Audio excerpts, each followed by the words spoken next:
世界上只有2个国家有高超音速飞弹，只有中国跟俄罗斯有，美国是有暗鹰，可是暗鹰截至目前为止还没有通过美国相关初级的作战的一个需求的规定。中国提供的装备，第一个就是提供给伊朗自我防卫的力量。第二个，美国也会把第一手的，例如说萨德飞弹提供给以色列，经过测试，他们的技术人员也会在现场，才会了解这些装备未来的性能提升要该如何做。接下来关心中东哦，美伊谈判是假的，是真的要开战吗？因为川普这一次呢，针对了世界上许多跟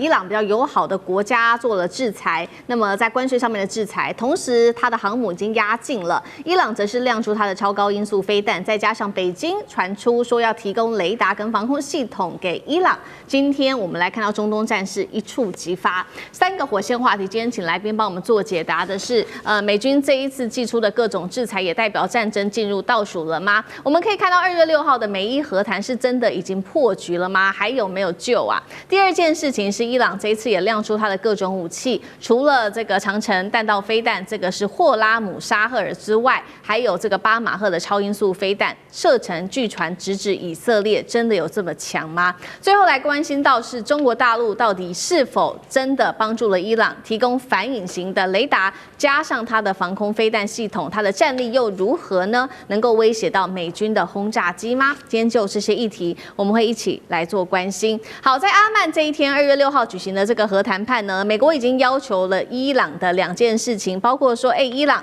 你停止生产你的浓缩铀，还有呢，核燃料移出到其他的国家，并且接受监督。结果没有想到，伊朗针对美国提出的这2件事情都是完全的拒绝的。现在看起来，核谈判是否已经破裂了呢？所以呢，美国最新就赶快祭出了各种的制裁，来自于川普，他针对了锁定伊朗的14艘影子舰队，还有15个实体，宣布呢，接下来会对伊朗的贸易加增，其他的国家对伊朗只要有贸易会加增25%的关税，并且在军事面，林肯号打击群带着450枚的战斧巡弋飞弹已经进入到阿拉伯海了，包括它的周遭的第9舰载机的联队也在这边做了升空待命。美国已经要求自己的公民赶快立即撤出伊朗，如果有必要的话，政府也会来去做协助。再来看到是伊朗，它亮出它的这个超音速飞弹，这个是霍拉姆沙赫尔4超音速飞弹，它的射程达到了2000公里，弹头重量1500公斤，已经部署在他们新的地下导弹城了。除了刚刚讲的这一款超高音速的飞弹之外，还有4枚的其他的超音速导弹，这边说速度可以达到8马赫，射程同样是2000公里，15分钟内就可以锁定以色列了。伊朗的外长说呢，如果美国敢动手，那么中东美军基地也会被先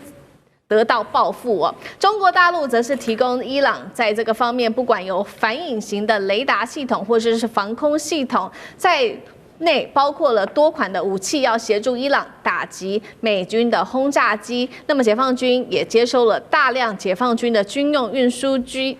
机。据传呢，中国还向伊朗提供了红旗9B 等等。所以呢，节目一开始我们也要特别请小舰长来帮我们做一个分析，有关于前委员来帮我们做分析，这个有关于美伊的核谈判是否可以说真的已经破裂了？刚刚讲的伊朗提供了这个霍拉姆沙赫尔4的这个飞弹，而且呢还部署了8马赫射程2000公里的超音速的飞弹，在这里是真的能吓阻美国，还是先发制人？委员怎么看？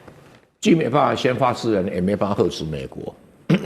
我跟各位解释一下哈，因为伊朗没有反舰导弹，而且没有可以打航空母舰的反舰导弹。反舰导弹跟这些导弹性质是不一样的，档次也不一样。除非中国给他鹰击20亿，可是他也没有战斗机，也没有轰炸机，所以他更没谈了哈。他们伊朗敲锣打鼓哦，他们有没有超音速导弹？有啊，当然有，因为超音速导弹就超过1马赫以上就超音速导弹嘛。不像那个战斧飞弹哦，它是0.8马赫，那当然不是超音速导弹。可是伊朗有没有高超音速导弹？媒体都沸沸扬扬。但是我要坦白讲我的想法，我认为他没有，因为我始终看不到他的技术资料，不像中国、俄罗斯都会亮出技术资料给你看。所以对于所谓的什么什么8马赫，他们讲的都是终端速度8马赫，哪来的那个导弹到终端速度都要随便都超过5马赫嘛，没什么了不起的。重点是在中间的飞行速度有没有超过5马赫？因为中间是最容易被拦截的。因为飞弹初升段没有人会去拦截你，中升段很难拦截，所以大部分拦截都是在中段。那拦截在中段，像我们爱国者飞弹是拦截是在中段，是在最后最中段拦截，所以有时候效果不会特别好。是，那你这个中段拦截必要条件有2个，拦截不住就是说，第一个你速度要5马赫以上，因为5马赫以下雷达能够锁定，5马赫以上现有雷达无法锁定。然后这个还可以什么？你不让雷达锁定，还有一个方法，你要可以漂浮，所以变成有乘波体，2个因素中要有1个。那或者2个都有，当然更好。所以当你这个弹体无法被锁定的时候，就很容易拦截。他讲的是这个道理。那这个霍拉姆沙赫尔，他经常讲说他有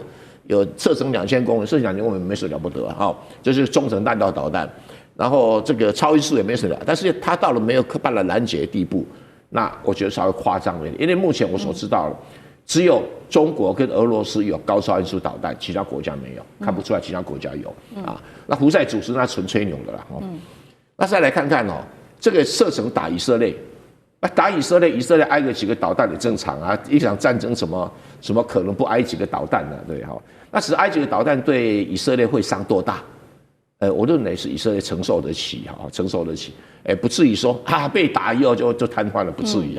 不至于像乌克兰这么菜不会啦。从军事观点来讲是这样看，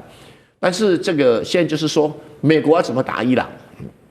第一个不会登陆部队，第二个会采取贝尔格勒大轰炸的模式。可是这种大轰炸的模式有个先决条件，弹量要够。它以目前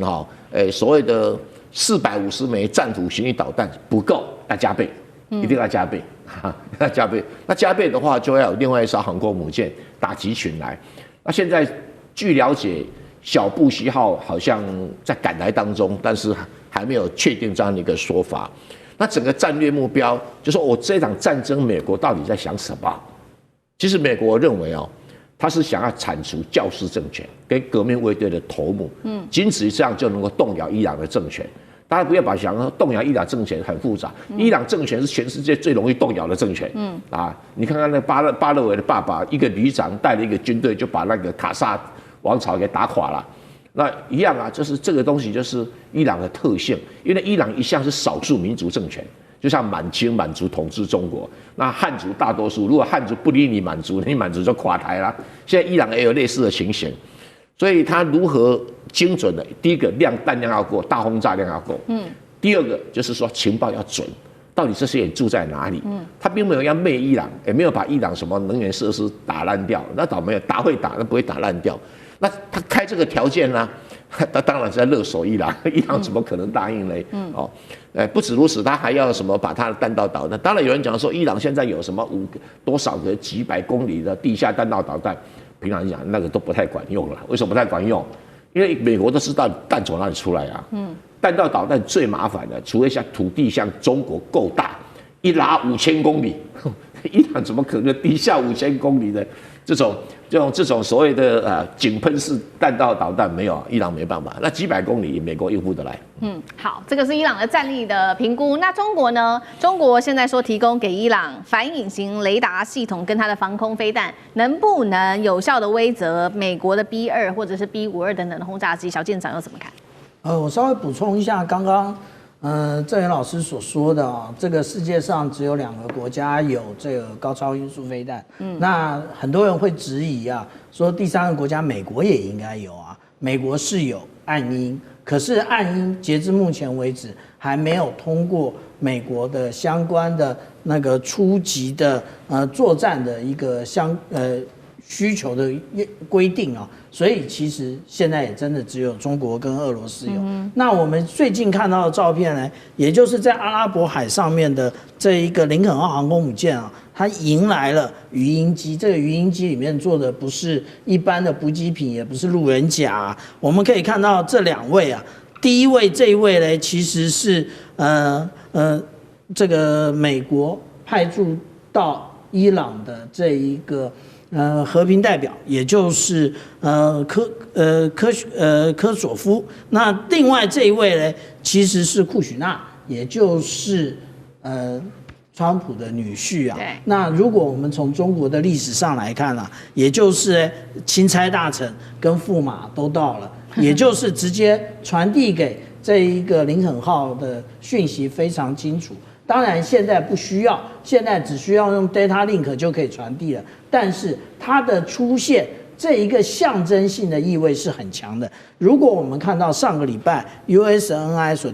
提供的这个相关资料的话，那也就是这个布希号不见了。布希号上一个礼拜呢，其实出海了，可是现在又不见了。不见，它不仅不见而已。我们看到 USNI 它有提供相关的资料，它提供的是10多天返港的一个照片，所以这件事情很奇怪。但是我们要相信一件事情，也就是这个川普自己写的书啊，《交易的艺术》，他会不断的奋斗，不断奋斗，直到他的目标实现。他的目标不一定只有这一个伊朗啊，还有古巴啊，那但是我们讲回说，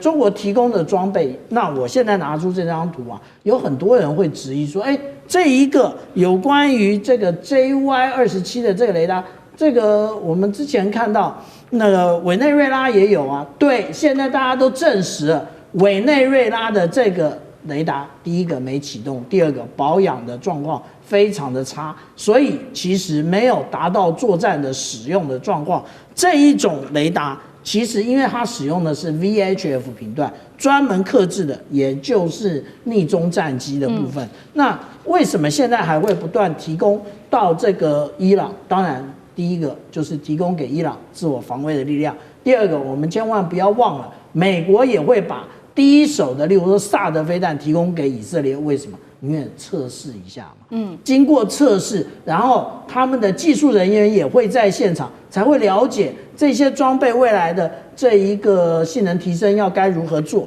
那例如说我们现在看到的，这是去年我个人去长春航展上面所看到的 H408的这种雷达，这种长程预警雷达，它已经把第一个它的这个构面比我们刚刚讲到的小。而且呢，它也一样是 VHF 频段。那另外，大家所谓的提供这一个红旗8的这种防空飞弹啊，它其实如果以外贸型来讲，也就是直接卖输出的话，因为解放军用的，它实际的驻用我们并不知道，可以达到260公里。可是我们这里看到的这个是比较长的，然后比较粗的，后面其实还有一个红旗9C 的，也就是感觉比较小的，这是在去年93阅兵上面所看到的这一个相关的技术资料，其实还没有公布。大家可能会笑啊，说中国大陆用的这种反逆中的雷达，但是我必须要在这边给大家看啊，其实这是最新的一种，也就是 JY26，它使用的是圆形极化的天线。那大家说这种啊大而不当啊，对。你如果这样想的话，那我跟大家报告，下面这一个 TPY-X 雷达也是如此。这个雷达是洛克希德马丁做的，目前美国还没有投入战备，但是即将投入战备。为什么？因为这种雷达的确可以来征收逆中的战机，或者是逆中的各种的水面的舰艇，美国也需要。所以我们这样讲说，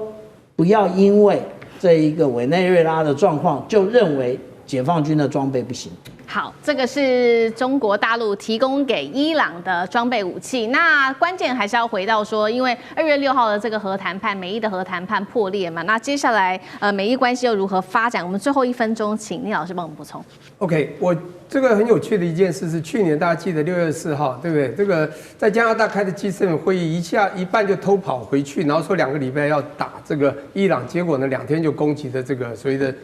是深土炸弹啊 GBU-57。结果你会发现炸60公尺，好像没有炸到80公尺，这个又核外泄也没有。那现在呢，要人家限制核，他现在告诉说我们要谈判，上桌谈判的3个条件。第一个条件，限制你核发展。你不是把人家炸光了吗？第二个，其实你再炸不就好了吗？干嘛要用谈判叫人家限制呢？当然，这是我想伊朗呢，他要维护他自己生命安全一个很重要的保命武器，他不能，所以他只能说我暂停，而且说我可以把这些先送到俄国，你知道吗？他的后面的这个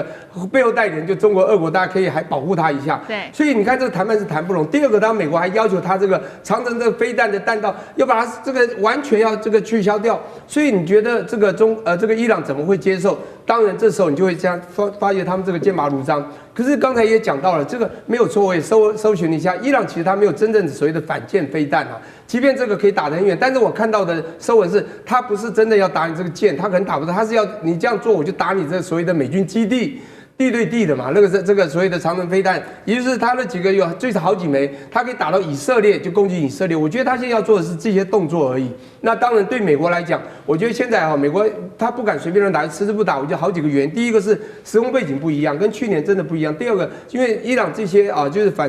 动这些人，他们基本上情绪也变化。第三，他准备现在也比较齐全。我觉得最重要还是刚刚讲到的，现在有背后所谓的背后代理人的这些协助，包括我甚至知道他们有这个卫星已经空照把这个林肯舰它的走向定位都定得非常清楚，这个情报都给了伊朗。所以呢，基本上这个就算美国的一些动静，也可能中国给的光情资这个地方，可能就会让伊朗比较有机会呢抓准他们要走的动向，再适时的给一些这个回击。所以当美国要打的时候，他们会自己发现打人这个伤7分，自己会重伤3分呐。当然，包括那些防空的那些反隐形、反立中的这些飞弹。这些装备系统雷达系统，我觉得也是让伊朗这次比较保有准备，比较敢现在跟美国对峙的一些很重要的原因。我们要来特别关心到的是中东战事。现在呢，伊朗的国产无人机航母，这个我们今天会特别来看的，叫做巴盖里烈士号正式的亮相了。再加上伊朗他手上握有的1000架的战略无人机上线，今天会特别来关注是革命卫队已经全面的备战了。那么美军林肯号在中东则是持续的施压，这一场战争一触即发。今天会一起的来做关心。好，赶快来看到是，其实呢，现在林肯号已经正式的抵达中东地区了。根据川普的说法，还有另一艘航母也即将很快就会抵达中东了。那伊朗则是呢，这一回在海上也祭出了它的新的航母正式的亮相了。这个航母叫做巴盖里烈士号航母。那根据了解呢，它是由货轮所改造的这个航舰，具备滑跳起飞的甲板之外，我们可以看到这个画面哦。同时它有倾斜的这个飞行跑道。根据了解呢，内部还有一些小型的医院，甚至是健身房啊，跟体育馆等等，所以这个涵盖的面积其实非常大的。看一下它的小档案，长度240公尺，高21公尺，最多其实可以在上面部署60架的无人机跟30具的飞弹发射架，可以具备直升机的作战跟电战的能力。同时呢，我们也有看到刚刚提到的内部也非常的大，那可以配备的包括了地对地的巡弋飞弹之外，单独的作战平台也可以部署反舰飞弹，可以打击最远达到2000公里的一个目标。现在做了一个初步的推估，伊朗可能会想要用它的这个航母，也就是无人机航母，以自杀攻击的方式来攻击美国的林肯号航母。这个对决，等一下我们会一起的来做关注。伊朗除了有拿出它的航母之外，我们看到它同时也准备了1000架的战略无人机，正式的已经编列了作战的序列里面去，成为核心的打击力量，将是靠无人机哦。外媒这边也特别点出了，现在伊朗呢，他手上还握有8架的见证者无人机，日产量甚至达到400架，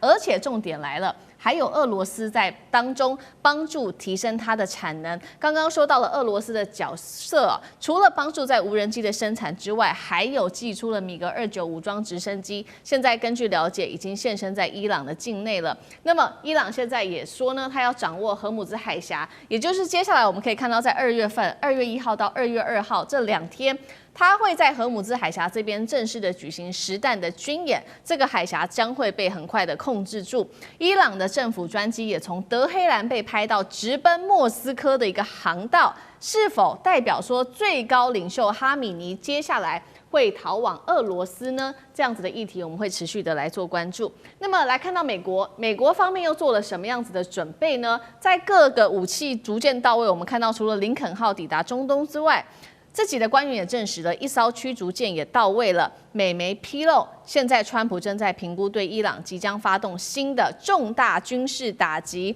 那么，已经在中东部署的武器，我们做一个统整，包括了10艘的军舰跟6艘的驱逐舰。节目一开始，我们邀请厉将军来带我们看，这个是国产的伊朗自己的这一个航母，真能对美军的航母造成实质威胁吗？如果说无人机蜂群真的正式的出手，接下来林肯号有没有办法防得住？将军怎么看？我觉得这艘这个用货船改造的无人机航母如果真的是跟美国对峙来讲的话，可能撑不了30分钟就会被击沉了。那当然，伊朗我们看得出来，他一直想要所谓的这个采取一种不对称的作战这个积极用它最强项的无人机。可是我觉得你用在这个货轮改装上面，你知道我们很简单一个数据嘛，美军的这种鱼叉飞弹射程就300公里虽然说你的反舰飞弹号称可以打到200公里那么远到底可不可以，我们还是一个疑问。可是这个美军虽然说它的鱼叉飞弹300公里，可是它可以用空射型的这个如果说美军用空射型的，它舰载机这个 F-18战机带着这种空射型，那在2000公里之外击落你命中你这一艘这个无人机航母，事实上是轻而易举。另外，美军的鱼叉型也可以用潜舰来发射。那一艘航母通常来讲的话，你必须有很多，你除了攻击的武器之外，你还有自卫的武器。我们看到任何一艘军舰上面，基本上都有防空的或者反导弹的飞弹部署在船上面。那要不然最起码你近迫防御系统也要有。这个美军的是方阵快炮，那解放军的是1130快炮。那如果说这条船上面这些东西都没有，那很容易被击落。第二个来讲的话，这美军要侦获到你也是非常容易的。这个以美军现在不要说是太空卫星了，它如果说船上或者是飞机上的电子战的雷达来讲的话，要在这个波斯湾上面侦获到你这条船事实上我觉得并不是很难的事情，你很快就会被侦获到。那第三个，你这条船上面到底有没有反电子的装备？如果你连这些装备都没有，那一个这个美军，譬如说是航母上面的咆哮者战机过来的话，可能就将你所有电子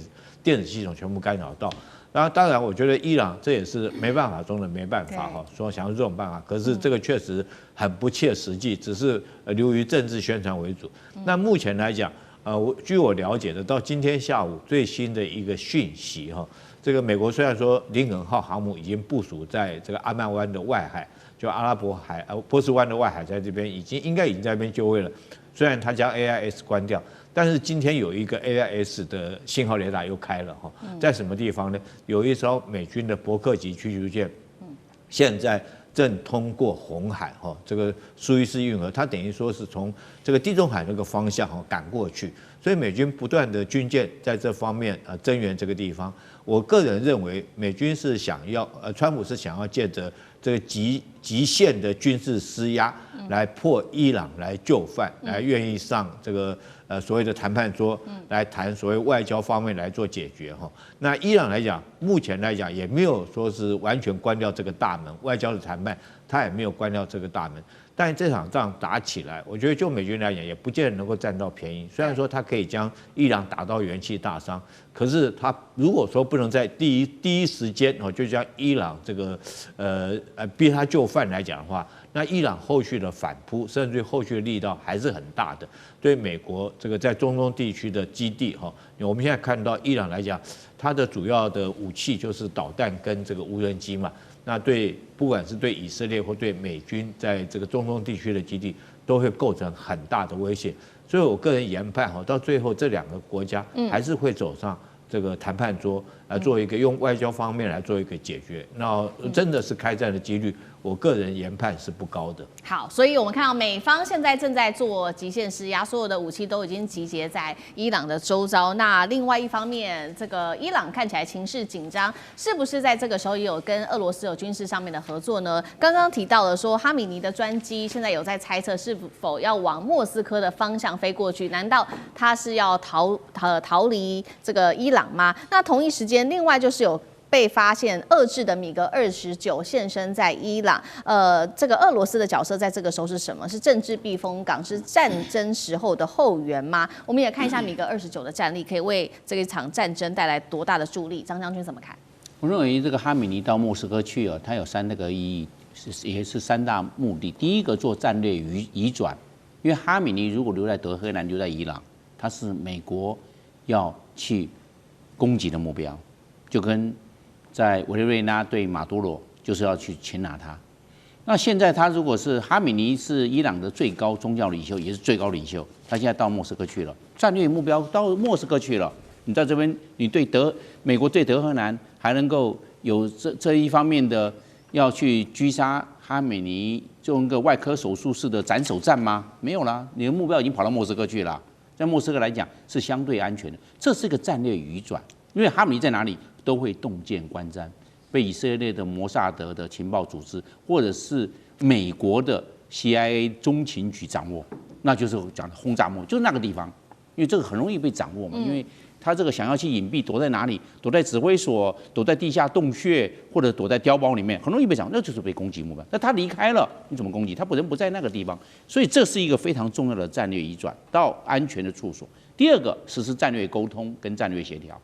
因为伊朗需要买什么武器、什么装备，所需要什么的急需。透过哈米尼直接在莫斯科直接跟他们的当局就协调了，不用再来来去去的了。这个我要买这个，这个要加强这个，这个要加强这个方面的交换，因为它是最高的，他直接在莫斯科就做了战略沟通跟战略指导，这是最快最直接的。最高领袖在这个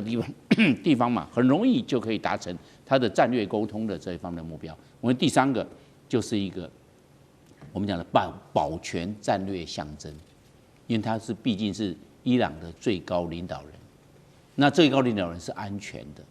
安全无疑的，这个政治符号、政治图腾就保全住了嘛。对伊朗这一方面的这个指挥体来看的话，没问题，这个最高领袖是安全无疑的，大家都可以按照这个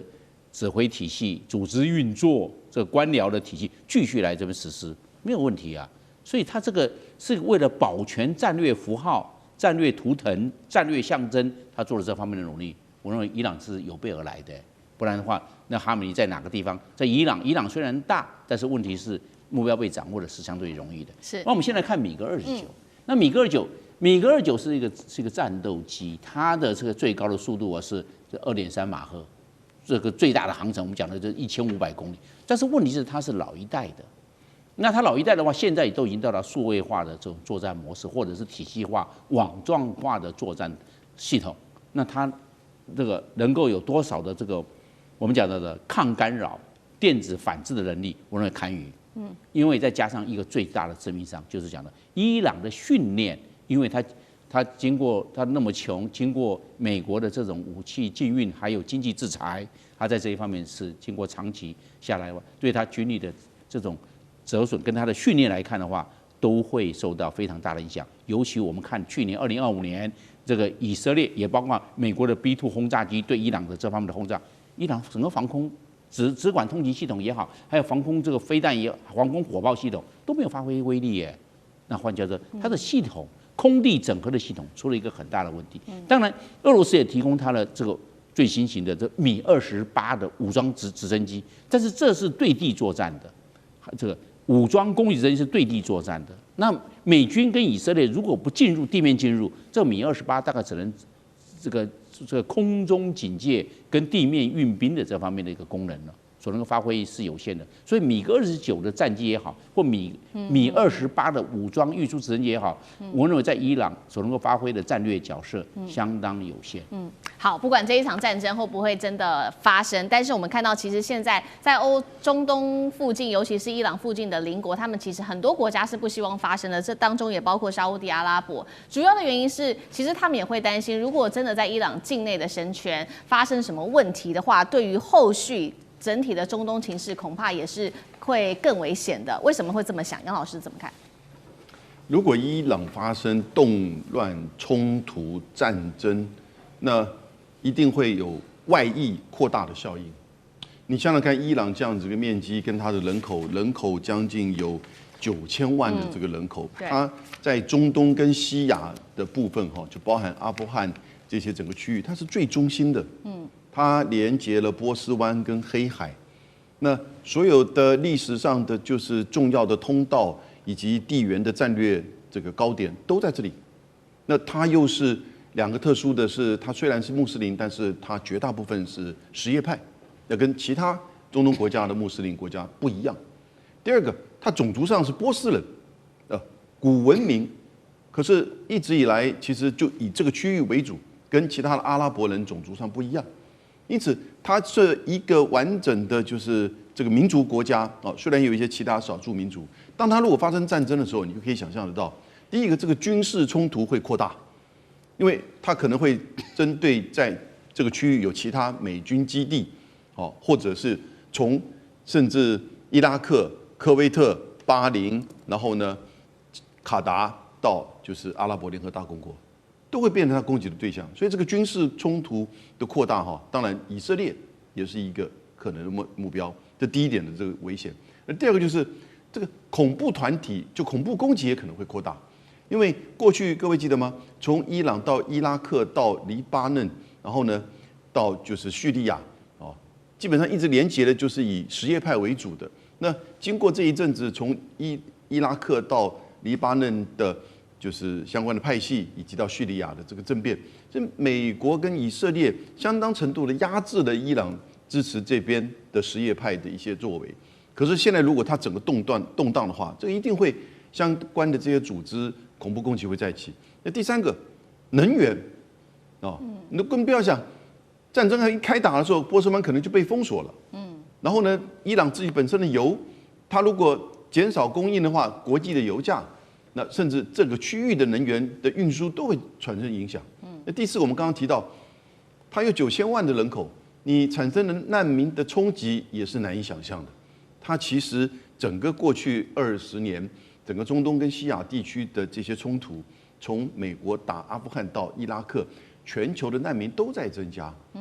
因此我觉得这几个层面，军事攻击、恐怖攻击、能源危机啊，以及就是难民的问题，大概都会对这个区域产生严重的影响。我觉得美国大概也会想到这方面，然后呢，这些区域的各国也会告知美国，你要警告可以，你要预防性的攻击，那是你这个尊重你的决定。可是你要采取全面性的攻击的话，其实那就可能会造成整个区域的混乱。节目一开始要讨论的话题呢，就是要聚焦现在中东的战火又要再度燃烧了吗？美国总统川普他又在放话，他说呢，我们正在密切关注伊朗，因为美国有一支强大的舰队，现在正在往伊朗来进发了。那么川普会这样讲呢，其实已经代表了美军啊想打伊朗的这个目的还是很明确的，并且模拟出了2套的攻击剧本哦。我们来看方案1，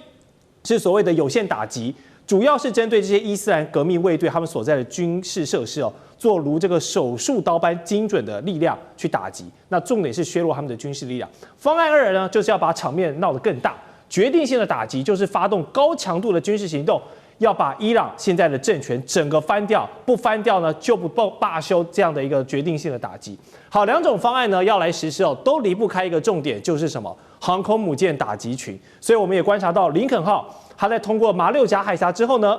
它偷偷关闭了它的定位发送器。所以说，现在林肯号整个航母哦，他们是处于一个隐蔽的航行模式，这也是以往美军哦在进入到备战状态时呢一贯的模式。而它所上面搭载的 F-35这个逆踪战机啊，也会是这一次如果要空袭伊朗呢必不可少的一个空中力量。除了 F-35之外呢，美军的海外基地还可以来帮助啊，包括了 F-15E 啦，还有部署在其他更多地方的这些空中战力，都可以来做一些联合的支应。好，一言以蔽之呢，就是现在美军对中东地区的军事动作，我们看到，不管是明面上的、明面下的，都已经是这个蓄势待发的感觉了。这个箭呢，马上就要发出去了。那依照过往的经验，川普他授权的进攻绿灯，这个周末有没有可能就放行了呢？我们先请张教授来做分析。我们可以看，这林肯号航空母舰到位了阿拉伯海，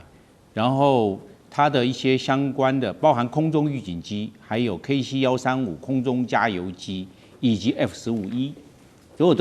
都到了中东的美国驻军的基地停好之后，我认为一切到位了，它就可能对伊朗开始动手。那最重要的，我们知道有2个关键因素你要到，第一个空中语音要到，E3跟美国领空航母舰属的 E2D， 这个2个都要起来，因为没有起来，没办法做空中管制，可能有时候会造成误击事件。是，那这个就非常重要。那这2个没有到位之前，我认为还动手的可能性还没有，因为要空中。另外一个我们讲的就是 KC-135空中加油机，因为这个航空母舰不可能太靠近伊朗。因为否则，伊朗的地对舰的反舰飞弹会对航母的打击群实施威胁、实施攻击。那它会在它的这个飞弹有效射程一个安全的距离。那这个时候叫空中加油机了。因为空中加油机 F-35也好，或者是咆哮者的战机起来没有经过空中加油，可能在返航油量会不够。所以我认为这2个空中以及空中加油机到位之后，才有可能实施攻击。攻击的方式如何呢？我认为外科手术是。上一次的时候，在1月3号对委内瑞拉实施马杜罗实施这个类似斩首，就把他抓起来送到纽约去准备这个审判了。对，那我认为这个是外科手术室。那它的进行的步骤要有4个。第一个，一定要电磁制压，电磁权一定要先强调，对伊朗的防空飞弹电磁制压住。那这时候这就可以获得了电战的优势，才会有第2步。第2步。我认为美国会发射战斧巡弋飞弹，所以它这航母打击群为什么要过去？因为它的提康德洛加级的飞弹巡洋舰，以及它的我们所讲航空母舰的飞弹驱逐舰还有护卫舰里面有战斧巡弋飞弹，这个就是对它这个伊朗的重要的雷达站的关通系统、重要的指挥所先做第1级破坏，因为这样子的话，美国才可以掌握空优，先把它的关通系统跟防空飞弹阵地先做破坏。第3步骤才是派战机进入。那派战机就分有2股兵力，第一个 F-35负责制空，因为它逆中战机，空优交给他。F-15负责对地打击重要的目标，因为这些相关摧毁完毕之后，美国经过人造卫星的战果征兆，还有哪些要继续要摧毁，还有哪些重点的目标要继续实施制压，这个时候交给 F-15E， 那 F-15E 就准备过去。进入这个伊朗的境内来实施渗透性、穿透性的打击，就是我们讲的这个外科手术室。那会不会有地面部队进入呢？我认为还不会有地面部队，因为地面部队进入的话，会造成美军的伤亡。因为这一次在1月3号的委内瑞拉，美国地面部队从来没有动过，就达成了外科手术室的斩首战，把马杜罗抓走。那这一次的话，它最重要的是对伊朗的高层。革命卫队的指挥官以及哈梅尼他的宗教领袖，我认为他会实施外科手术室的这种攻击。然后最重要的是情报掌握，所以我要认为美国跟以色列的情报组织摩萨德系统这一方面可能有情报分享的机制，那会把详细的位置经过以色列的掌握，然后告诉美方，美方实施动手。这种可能性最高，所以到时候我们可以知道，那最后面这一次最要扮演最重要的角色是 F-15，因为它是我们讲的炸弹卡车，因为它上面炸的非常多，算是个轻型轰炸机。对，这个也有上一次的话，还有历届都有战果。然后我认为这一次重要的反制目标应该由 F-15E 来做担纲，然后把其他的还没有摧毁的这个伊朗的重要的政治。军事的设施来做摧毁，所以我们一看，这是一个有限的战争，不是无限的战争，而且是外科手术的这斩首战。那至于斩首会不会成功，他们会不会藏匿这个9地之下，进入这我们讲到的这个地下的这个碉堡的指挥所里面，让美军没办法做掌握，或者是就算掌握他在那个地方，但是没办法摧毁他在地底之下，那这是另外一回事情。但是美国会持续掌握到后续。继续用兵的姿态，会给伊朗在军事上极限施压。伊朗呢，我们知道内部的这些抗威、游行、抗议、示威，那这个方面都还活动不断。换句话说，伊朗会面对内外的压力。那为了会不会造成它这个内部政权非常大的这方面的威胁？我认为会产生，就变成也类似的这个里应外合，让伊朗政权在这方面可能会。这倾覆的可能性如何？我认为非常值得观察。好，刚才张教授给我们提出了2个观察的重点，就是电的这个预警机，还有加油机，这2点一旦到位呢，美军这个手很快可能就会打下来了。好，面对来势汹汹的美军啊，换作是谁啊，当然都会怕嘛。但是伊朗啊，他们也不好惹，像是武装的部的发言人呢，就警告川普，如果有人胆对我们的领袖伸出侵略之手呢，我们不仅会砍断他的手，还会让他们的世界陷入一片火海。哇，你看这话说的很强硬哦。而且伊朗的这个武器库真的能做到这样的底气吗？我们就来盘点一下哦。伊朗虽然去年呢在跟以色列的对轰中消耗了700枚的飞弹，不过呢他们在美军的估计下，可能还拥有3000枚以上的各类飞弹，其中就包含了这个法塔赫的超高音速飞弹啦、流星3型的弹道飞弹等等，而且射程呢是可以覆盖到2000公里的，整个中东都在射程范围之内。而且日前完成了这个试射啊，有这个高达1万公里的洲际飞弹哦，也是试射成功的，可以直接威胁到美国的本土哦，这个大家伙。那我们都知道呢，另外中国大陆还有俄罗斯也都对伊朗有一些飞弹的资源，我相信这也是美军所忌惮的。那好，我们都知道现在美军很积极在部署它的 Golden Dome 它的机穹系统，但是在机穹系统都还没有建制完成的时候，如果这个时候像这位伊朗发言人警告的，你打我，我就让你美国陷入一片火海，防御上做得到吗？美军可以防得了这个伊朗最可能的反击手段大概是什么？来，将军。我们讲了这个美国虽然拟了2套攻击伊朗方案，第一个是有限打击，我认为有限打击它没有效，在去年6月份已经证明过了嘛。美国跟以色列来讲，对伊朗这个持续的空袭了12天，但是虽然说是也可以称之为有限打击了，但是它现在一样依然又壮大起来了，所以有限打击是没有效的。第二个来讲，决定性的打击，我觉得它做不到。为什么美国做不到呢？因为如果说你没有地面部队进去，那你根本做不到。你光想要靠空中的力量屈服敌人的意志，或许对一些国家你可以做得到，但对伊朗这个国家，你光靠空袭是屈服不了他的意志的，因为他有很强烈的这个宗教的思想在里面那如果说你没有这个地面部队进去，做不到。那这一次来讲，我们看到伊朗准备了大量的导弹。美国跟以色列到现在为止，他们的战略观念还是传统的空中的空袭制空作战，或者是地面的武力攻势作战。所以我们看到美国跟以色列来讲，都有强大的空中以及地面攻击的力量。但是伊朗这次给我们示范一次什么叫做导弹作战，我称之为也是一种不对称的作战。它虽然说它没有很强的空中武力水面的舰艇或者是地面的作战武力，可是它有很强大的一个导弹，那你也可以称之为一个就是不对称的作战，它一样可以对以色列这个距离1000多公里以外的国家来用导弹来实施攻击。去年6月份它已经证明了，它确实是你的拦截力道后续。去年6月份之后这个以色列对于伊朗的弹道导弹的拦截，那个感觉上面，它的拦截率已经降低了。那以色列自己有好几个重要的设施都被击中目标。那美国来讲的话，现在它在中东地区有很多的重要军事基地，包括卡达尔的这个乌代尔空军基地，包括在巴林的第5舰队这些都是在伊朗的导弹射击范围之内。那如果说美国自己也知道担心了，他现在开始将这些基地人员做一些撤离，可是这个你能够撤离跑得了，庙跑不了，这个和尚可以跑得了但是庙你跑不了。如果说伊朗一旦对你这个基地设施实施打击，那你一样会遭受很重的损失。尤其是这次伊朗它号称它有一款的新型的导弹，洲际导弹。射程可以到达1万公里，我们不论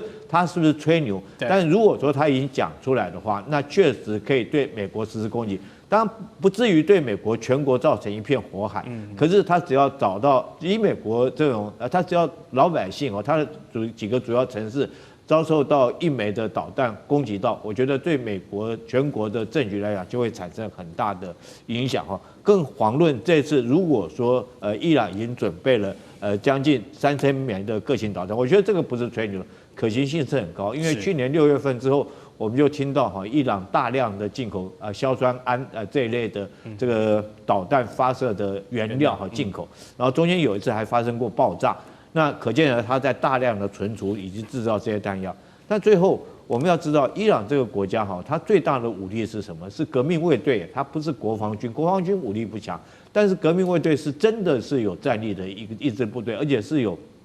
宗教思想的一支部队。那如果说你贸然跟伊朗开战，你第一次没有办法将它这个实施斩首定点清除之后，那后续来讲，那会不会他跟你来一个鱼死网破他这所有导弹一股脑的往以色列砸过去，往你美国在中东的基地砸过去，那当然会对美国跟以色列造成很大影响。大家不要忽略了，这次以色列纳坦雅胡已经做好这种心理准备，他准备承受住700枚的导弹的攻击所以说纳坦雅胡自己也心知肚明，如果这把火打起来的话，以色列势必会遭受到将近700枚的导弹攻击。那当纳坦雅胡是说，我就算我承受700枚的这个巨大的损失，可是如果可以将这个哈米内伊这个宗教政权铲除了，他觉得还是划得来。所以从他以上讲这句话，你就知道以色列如果这场仗一打起来，他一定会遭受到攻击。当然，只是说如果说你以色列承受住700枚的导弹攻击，那后续的可能就不只是军事上的问题了，而是国内的政治局势。以色列老百姓可不可以接受？还有美国，还有国际的战略观点、地缘政治上，如果说这个当这种导弹确实发挥它这个所谓不对称战争的这种效果之后，那对于全球的后续以后的战略想法会不会改变？对于整个地缘战略会不会有重大的改变？这才是觉得更加以深思的。但是我讲一个结论，我认为美国不敢贸然的动手。还是不太贸然动手，因为美国如果真的对伊朗打下去了，在中东最重要的盟友以色列呢，可能就要先挨打。不过，总理纳坦雅胡也已经做好壮士断腕的决定了，说我愿意承受700枚这个飞弹的攻势，但是如果可以把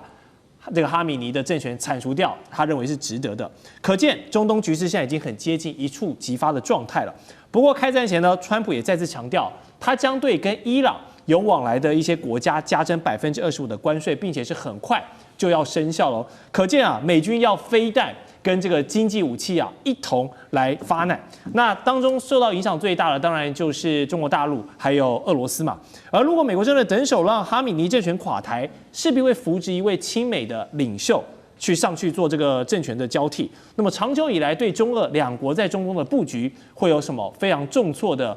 严重性吗？还有这么多年来，伊朗人民已经习惯这样政教合一、这样神权政治的哈米尼式的这样的洗礼呢？如果这个时候伊朗社会的最大群体换老板了，换了一位亲美的领袖，在这个情感上能够接受吗？杨老师，伊朗不是委内瑞拉，格陵兰、黎巴嫩，伊朗也不是伊拉克。美国要在那个时候打伊拉克战争，都是出动地面部队。那当然，现在如果要打伊朗，真的能够一下子取得全面胜利吗？占领伊朗吗？还是说只不过是重点的飞弹的打击，然后呢加速伊朗政府内部的这种混乱，以及它可能走向动荡？所以几个选项都会对美国跟对伊朗跟对整个中东都不同的影响跟冲击。那当然也会对中国跟俄罗斯会有不同的影响。如果说伊朗能够抗拒了美国几次轰炸，其实有点像是延续过去几波的这种情况。那内部的这种就是说那种压力锅会更加的闷烧。那这个东西等待下一次什么时候呢？会怎么样的爆发？不知道。但如果说美国决定真的是要去政权更替，对，那就必须要除了飞弹之外，甚至可能有一些地面部队，或者是说呢进一步进去渗透，然后支持反对的力量。对，可是反对的力量现在看不到有武装的力量，武装主要还是在革命卫队跟他的民兵组织。那有没有可能他们转变？这是我觉得美国在这几十年来大概都思考过，但没有成效。也不要忘记，伊朗还是有很庞大的神权支持者，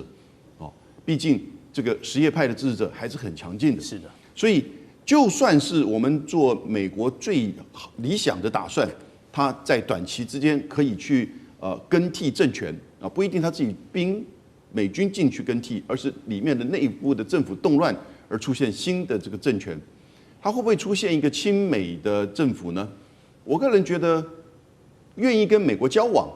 愿意跟美国和解的这个政府，其实这个声音一直都存在。现在的伊朗的总统，他其实某种程度也是比较温和派，但是他没有实权，对，因为最高领袖掌控一切。是所以如果说这个现在不要讲变动太大的话，现在的伊朗总统如果真的掌实权，他可能愿意和解，但他不一定会亲美，因为他也知道整个伊朗人民的组成，以及伊朗在这里的地缘利益，还有呢，过去和俄罗斯和中国大陆的关系，其实都是他很重要的一个环节。因此，他完全的亲美，你事实上可能造成地缘政治很大的变动。那当然跟过去俄罗斯的战略跟军事关系，跟中国大陆的能源、军事还有外交关系，可能都会随之改变。所以这种变动可能大概不一定是一个新的伊朗政府出现。那我觉得愿意和解、愿意交往，也是美国愿意的。那当然，这样子的一个和解交往的伊朗的新政府对以色列也是相对安全的。但前提是如何能够出现这样子的一个政府，这是现在美国在思考的。好，这个谢谢杨老师的分析哦。这个是不是要借助扶植另外的力量来推翻，让现在伊朗内部的压力锅整个爆开来？这个要时间来观察。